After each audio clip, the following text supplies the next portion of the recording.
ഹരേ രാമ രാമ രാമ ഹരേ ഹരേ. ഹരേ കൃഷ്ണ കൃഷ്ണ കൃഷ്ണ ഹരേ ഹരേ. കൃഷ്ണായ വാസുദേവായ ദേവകീനന്ദനായ ച നന്ദഗോപകുമാരായ ഗോവിന്ദായ നമോ നമ. എല്ലാ സജ്ജനങ്ങൾക്കും നമസ്കാരം. ഇന്ന് 59-ാമത്തെ ദശകം നോക്കാം. വേണുഗാനം. ഒന്നാമത്തെ ശ്ലോകം. ത്വദ്വപുർനവകളായ കോമളം പ്രേമദോഹനമശേഷമോഹനം ബ്രഹ്മതത്വപരചിന്മുദാത്മകം വീക്ഷ്യ സമ്മുമുഹുരന്വഹം സ്ത്രീയ. പദമുറിച്ച് പറയാം. ത്വത് വപുഹു നവകളായ കോമളം പ്രേമദോഹനം അശേഷമോഹനം ബ്രഹ്മതത്വപരചിന്മുദാത്മകം വീക്ഷ്യ സമ്മുമുഹു അന്വഹം സ്ത്രിയഃ. സമ്മുമുഹുരന്വഹം സ്ത്രിയഃ.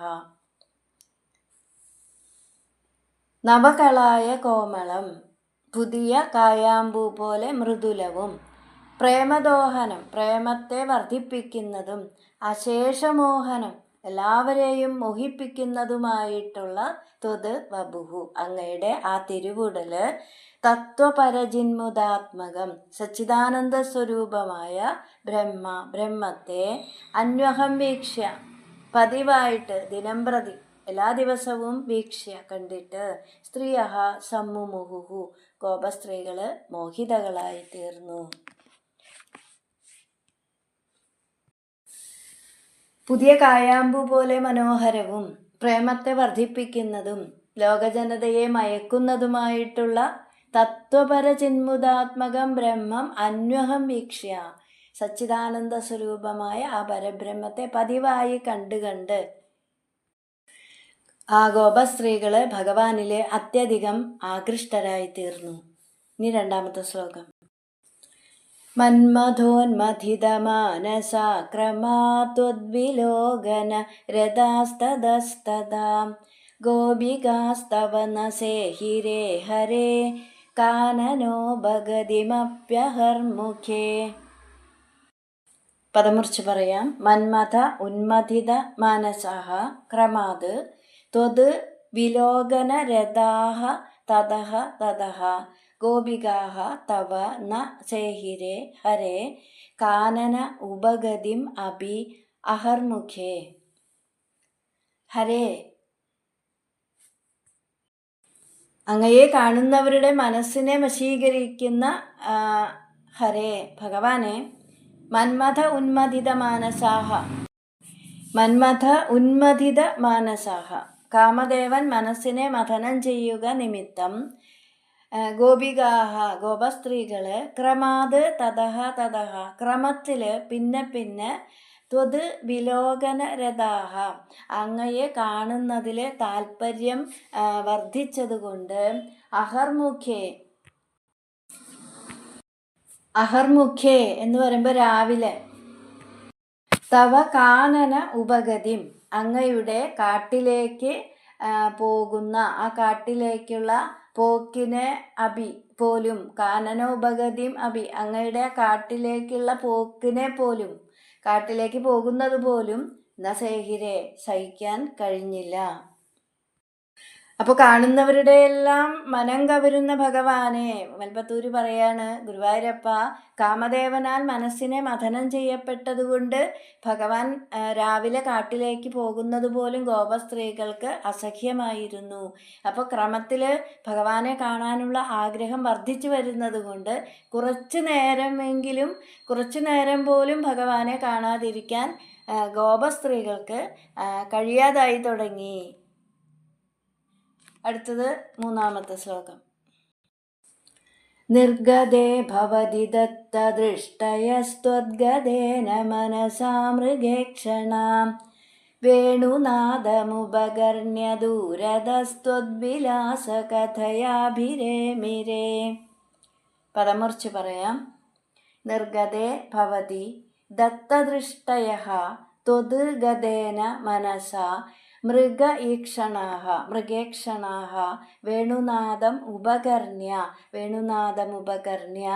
ദൂരതഃ ത്വത് വിലാസകഥയാ അഭിരേമിരേ.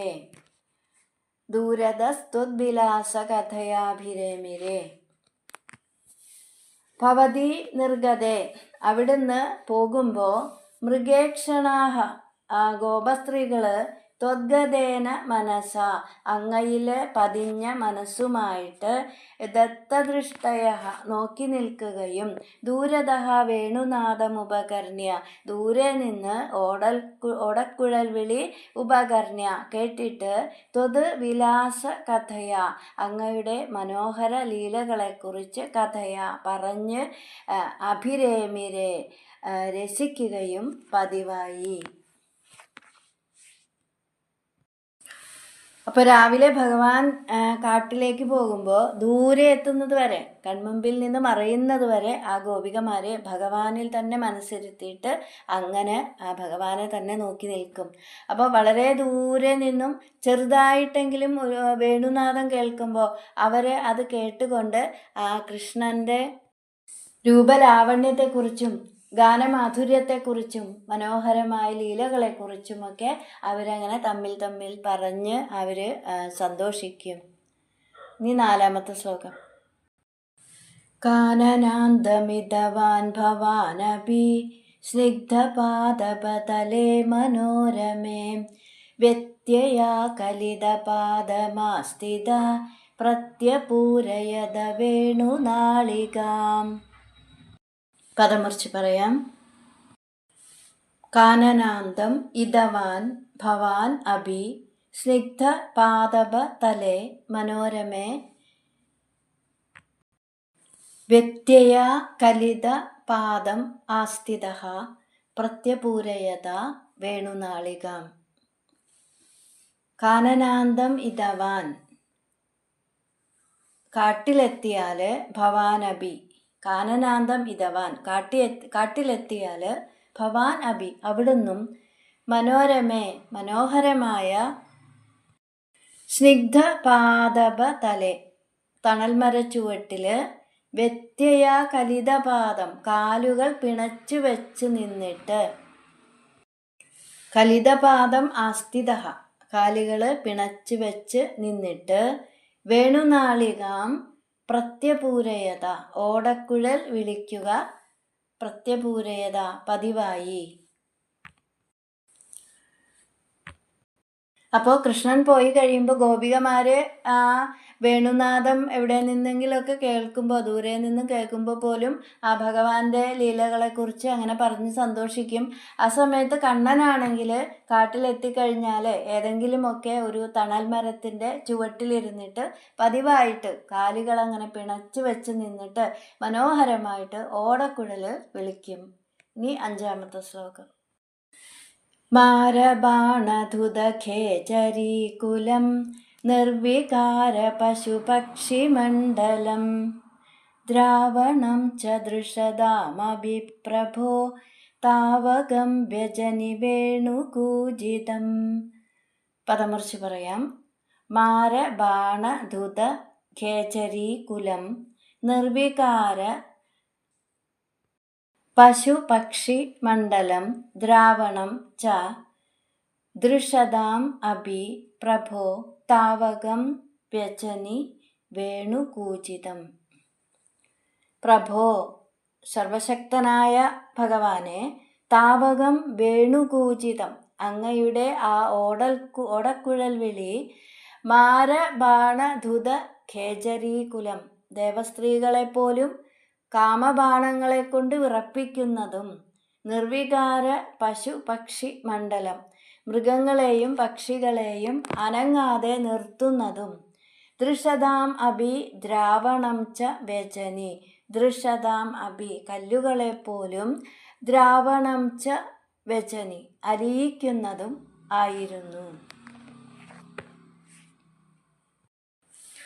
ഇപ്പം ഇവിടെ മേൽപ്പത്തൂര് പറയുകയാണ്, ഗുരുവായൂരപ്പ അങ്ങയുടെ ആ വേണുനാദം ദേവസ്ത്രീകളെ പോലും അനുരാഗം കൊണ്ട് വിറപ്പിക്കുന്നു.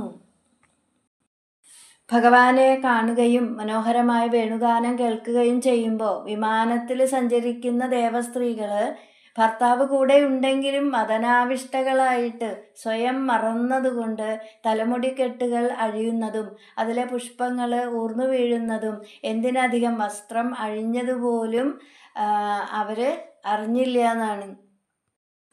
അതുപോലെ ചഞ്ചല സ്വഭാവികളായ പക്ഷിമൃഗാദികൾ പോലും ആത്മാനന്ദം അനുഭവിച്ചുകൊണ്ട് യാതൊന്നും ചെയ്യാതെ നിന്നിടത്തു നിന്നും അനങ്ങാതെ സ്വസ്ഥമായിട്ട് അങ്ങനെ നിൽക്കുകയാണ്. ഇത് പറയുമ്പോൾ സ്വയം പുല്ല് തിന്നുകൊണ്ടും അതുപോലെ കുട്ടികൾക്ക് പാല് കൊടുത്തുകൊണ്ടും ഒക്കെ നിൽക്കുന്ന ആ പശുക്കൾ അതൊക്കെ നിർത്തിയിട്ട് ആ വേണുനാദം ആസ്വദിച്ചുകൊണ്ട് അനങ്ങാതെ അങ്ങനെ നിന്നു എന്നാണ്. അപ്പോൾ വൃന്ദാവനത്തിലുള്ള പക്ഷികൾ അതുപോലെ ആ പശുക്കളെ പോലെ തന്നെ പക്ഷികൾ വേണുനാദം കേട്ടിട്ട് ശ്രീകൃഷ്ണ രൂപത്തെ കണ്ടുകൊണ്ട് അർദ്ധനിമീലിതരായിട്ട് ധ്യാനിക്കുകയാണോ എന്ന് തോന്നും വിധത്തിൽ മരക്കൊമ്പുകളിൽ ഏകാഗ്രചിത്തരായി അവരങ്ങനെ ഇരിക്കുന്നു. അതുപോലെ ജീർണിച്ച മരങ്ങളെല്ലാം തളിർത്തു വരുന്നു. ഇനി 6ാമത്തെ ശ്ലോകം. വേണുരന്ധ്രതരളാങ്കുലീദളം താളസഞ്ചലിതപാദപല്ലവം തസ്ഥിതം തവ പരോക്ഷമപ്യഹോ സംവിചിന്യ മുമുഹുർവ്രജാംഗനാഃ. പദമുറിച്ച് പറയാം. വേണുരന്ധ്ര തരള അങ്കുലീദളം താള സഞ്ചലിത പാദ പല്ലവം തത് സ്ഥിതം തവ പരോക്ഷം അഭി അഹോ സംവിചിന്യ മുമുഹുഹു വ്രജാംഗനാഃ. വേണുരന്ധ്ര തരള അങ്കുലീദളം ഓടക്കുഴലിൻ്റെ ആ തുളകളിൽ മൃദുവായ കൈവിരലുകൾ അങ്ങനെ ചലിപ്പിച്ചുകൊണ്ട്, അതുപോലെ താള സഞ്ചലിത പാദ പല്ലവം തുടുത്ത ആ തൃക്കാൽ കൊണ്ട് താളം പിടിച്ചും ഉള്ള ആ വേണുഗാനം ചെയ്യുന്ന സമയത്ത് ആ കാലുകൊണ്ട് താളം പിടിച്ചും തത് തവ സ്ഥിതം അങ്ങയുടെ ആ നിൽപ്പ്, അങ്ങനെ താളം പിടിച്ചുകൊണ്ടുള്ള അങ്ങയുടെ ആ നിൽപ്പ് പരോക്ഷം അഭി കൺമുന്നിലില്ലെങ്കിലും സംവിചിന്യ പ്രജാംഗനാഹ ആ ഭഗവാനെ കുറിച്ച് അങ്ങനെ വിചാരിച്ച് മനസ്സിൽ കണ്ടുകൊണ്ട് പ്രജാംഗനാഹ ഗോപസ്ത്രീകള് മുമുഹുഹു മയങ്ങിപ്പോയി. അഹോ വെൽപ്പത്തൂര് പറയാണ് അഹോ ആശ്ചര്യം. അപ്പം ഇവിടെ ഓടക്കുഴലിൻ്റെ ആ തുളകളിൽ മൃദുവായ കൈവിരലുകൾ ചലിപ്പിച്ചുകൊണ്ടും തുടുത്ത കാലടി കൊണ്ട് താളം പിടിച്ചും കാലുകൾ പിണച്ചു വെച്ചുകൊണ്ടുമുള്ള കണ്ണൻ്റെ ആ നിൽപ്പ് അതെല്ലാം മനസ്സിൽ നിരന്തരമായി കണ്ട് അവർ ആ ഗോപസ്ത്രീകൾ ആ ഭഗവാനിൽ അങ്ങനെ ലയിച്ചു പോവും എന്നാണ്. ഇനി 7ാമത്തെ ശ്ലോകം. നിർവിശങ്ക ഭവദംഗദർശിനി ഖേജരീ ഖഗമൃഗാൻ പശൂനഭി ത്വത്പദപ്രണയി കാനനം ചതാ ധന്യധന്യമിതി നന്വമാനയൻ. പദമുറിച്ച് പറയാം. നിർവിശങ്ക ഭവത് അംഗദർശിനീഹി ഖേജരീഹി ഖഗമൃഗാൻ പശൂൻ അഭി ത്വത് പദ പ്രണയി കാനനം ച താ ധന്യധന്യം ഇതി നനു അമാനയൻ. നിർവിശങ്ക ഭവത് അംഗദർശിനീഹി ശങ്ക കൂടാതെ ഭവത് അവിടുത്തെ തിരുവുടലെ നോക്കിക്കാണുന്ന ഖേചരീഹി ആകാശചാരികളായ ദേവസ്ത്രീകളെയും അതുപോലെ ഖഗ മൃഗാൻ പശൂൻ അഭി പക്ഷികളെയും മൃഗങ്ങളെയും പശുക്കളെയും ത്വത് പദപ്രണയി കാനനം ച അങ്ങയുടെ തൃക്കാലടികളുടെ ആ സ്പർശനമേൽക്കുന്ന കാനനം ച വൃന്ദാവനത്തെയും താഹ അഗോപസ്ത്രീകൾ ധന്യധന്യം നനു ഇതി അമാനയൻ വളരെ വളരെ പുണ്യം ചെയ്തവയെന്ന് തന്നെ പറഞ്ഞ് ബഹുമാനിച്ചു. അപ്പോൾ ശങ്ക കൂടാതെ ഭഗവാന്റെ തിരുവുടൽ നോക്കി കാണുന്ന ആകാശചാരിണികളായ ദേവസ്ത്രീകളെയും അതുപോലെ പക്ഷികളെയും മൃഗങ്ങളെയും പശുക്കളെയും ഭഗവാന്റെ തൃക്കാലുകളുടെ സ്പർശനമേൽക്കുന്ന വൃന്ദാവനത്തെയും വളരെ പുണ്യം ചെയ്തവയെന്ന് പറഞ്ഞിട്ട് ആ ഗോപികമാരെ ബഹുമാനിച്ചു. ഇനി 8ാമത്തെ ശ്ലോകം. ആപിബേയമധരാമൃതം കഥാ വേണുഭുക്തരസശേഷമേകഥാ ദൂരദോ ബദഃ കൃതം ദുരാശയേത്യാകുലാ മുഹുരിമാസമാമുഹൻ. പദമർച്ച് പറയാം. ആപിബേയം അധരാമൃതം കഥാ വേണുഭുക്തരസശേഷം ഏകദാ ദൂരദഃ ബദ കൃതം ദുരാശയാ ഇതി ആകുലാ മുഹുഃ ഇമാഃ സമാമുഹൻ. വേണുഭുക്തരസശേഷം, ഓടക്കുഴല് ആസ്വദിച്ചിട്ട് ശേഷം ബാക്കിയുള്ള അധരാമൃതം, ഭഗവാന്റെ അധരാമൃതത്തെ കഥ ഏകത, എപ്പോഴാണ് കഥ ഏകത എന്ന് വെച്ചാൽ എപ്പോഴെങ്കിലും ഒരിക്കലെങ്കിലും ആ പിബേയം എനിക്ക് ആസ്വദിക്കാൻ സാധിക്കുമോ.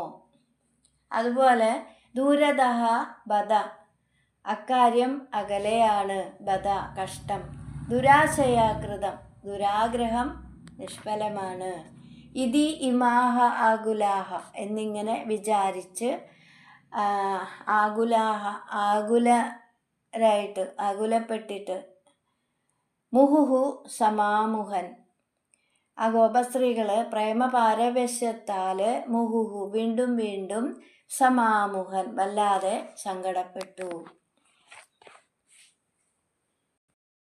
എന്ന് പറയുമ്പോൾ വേണുഭുക്തരസശേഷം അധരാമൃതം കഥ ഏകത ആപിബേയം, ഓടക്കുഴല് ആസ്വദിച്ചു കഴിഞ്ഞ് ബാക്കിയുള്ളതെങ്കിലും എന്നെങ്കിലും എനിക്ക് ആസ്വദിക്കാൻ സാധിക്കുമോ, ഒരു ഗോപിക സ്വയം ചോദിക്കുകയാണ്.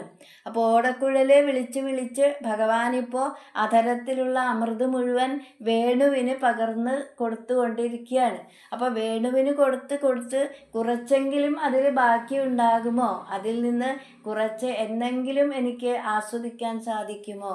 അപ്പോൾ ആ ഗോപിക തന്നെ പറഞ്ഞു, ഇല്ല, ദൂരദഃ ബദ, അത് നടക്കുമെന്ന് തോന്നുന്നില്ല, ദുരാശയാകൃതം, അത് ദുരാഗ്രഹമാണ്, നടക്കാത്ത ആഗ്രഹമാണ് എന്നിങ്ങനെയൊക്കെ ചിന്തിച്ച് വിരഹദുഃഖം കൊണ്ട് ഗോപസ്ത്രീകൾ വല്ലാതെ സങ്കടപ്പെട്ടു.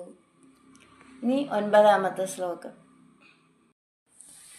പ്രത്യഹം ച പുനരിത്തമങ്കനാശ്ചിത്തയോനിജനിദാദനുഗ്രഹാദ് ബദ്ധരാഗവിവശാസ്ത്വയി പ്രഭോ നിത്യമാബുരിഹ കൃത്യമൂഢതാം.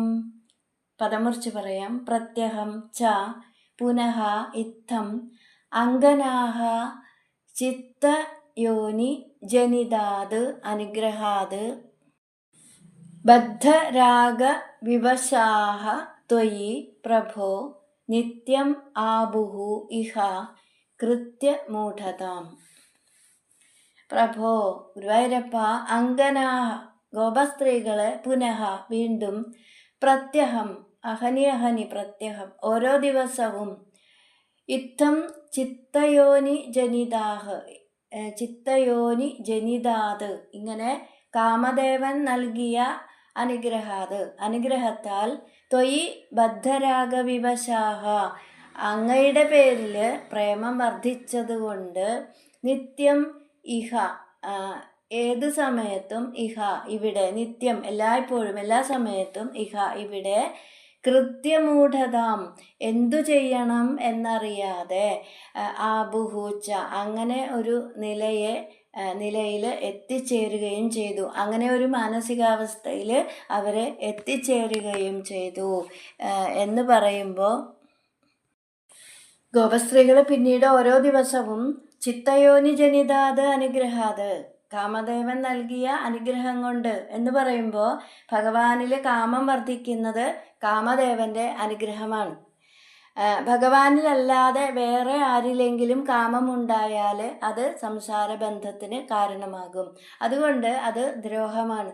അപ്പോൾ ഭഗവാനിലുള്ള പ്രേമം മോക്ഷത്തിന് കാരണമാകും. അതുകൊണ്ട് തന്നെ അത് കാമദേവൻ്റെ അനുഗ്രഹമാണ്.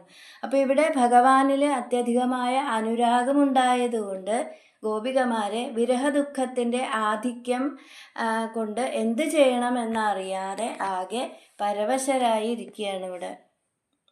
ഇനി 10ാമത്തെ ശ്ലോകം. രാഗസ്താവജ്ജായതേ ഹി സ്വഭാവാൻ മോക്ഷോപായോ യത്നദസ്യാന്നവാ സ്യാദ് താസാം ത്വേകം തദ്വയം ലബ്ധമാസീത് ഭാഗ്യം ഭാഗ്യം പാഹി മാം മാരുദേശ. പദമുറിച്ച് പറയാം. രാഗഃ താവത് ജായതേ ഹി സ്വഭാവാത് മോക്ഷ ഉപായഃ യത്നതഃ സ്യാത് ന വാ സ്യാത് താസാം തു ഏകം തദ്വയം ലബ്ധം ആസീത് ഭാഗ്യം ഭാഗ്യം പാഹി മാം മാരുദേശ. രാഗഃ താവത് സ്വഭാവാത്, അനുരാഗമാകട്ടെ, രാഗം എന്നത് താവത് സ്വഭാവാത് തന്നെത്താൻ ഹി ജായതേ ഉണ്ടാകുന്നതാണ്. താവത് സ്വഭാവാത് ഹി ജായതേ, അത് താവത് അത് സ്വഭാവാത് ഹി ജായതേ അത് തന്നെത്താൻ ഉണ്ടാകുന്നതാണ്. മോക്ഷോപായഃ യത്നതഃ, മോക്ഷത്തിനുള്ള മാർഗം പ്രയത്നിച്ചാൽ ഉണ്ടാകും. യത്നതഃ സ്യാത്, പ്രയത്നിച്ചാൽ ഉണ്ടാകും. നവാ സ്യാത്, ഉണ്ടായില്ലെന്നും വരാം. അപ്പോൾ മോക്ഷോപായം പ്രയത്നിച്ചാൽ ഉണ്ടായെന്നും വരാം, ഉണ്ടായില്ലെന്നും വരാം. താസാം തു, ആ ഗോപസ്ത്രീകൾക്കാകട്ടെ, തത് ദ്വയം ഏകം ലബ്ധം, അത് രണ്ടും ഒന്നായിട്ട് ലഭിച്ചു. ആസീത്, ഭാഗ്യം ഭാഗ്യം, അത് ഏകം ലബ്ധം ആസീത്, തത് ദ്വയം ഏകം ലബ്ധം ആസീത്, ആ ഗോപസ്ത്രീകൾക്കാകട്ടെ അത് രണ്ടും ഒന്നായിട്ട് ലഭിച്ചു. ഭാഗ്യം ഭാഗ്യം മാരുദേശ, മഹാഭാഗ്യം തന്നെ ഗുരുവായൂരപ്പ, മാം പാഹി, എന്നെ രക്ഷിക്കണേ.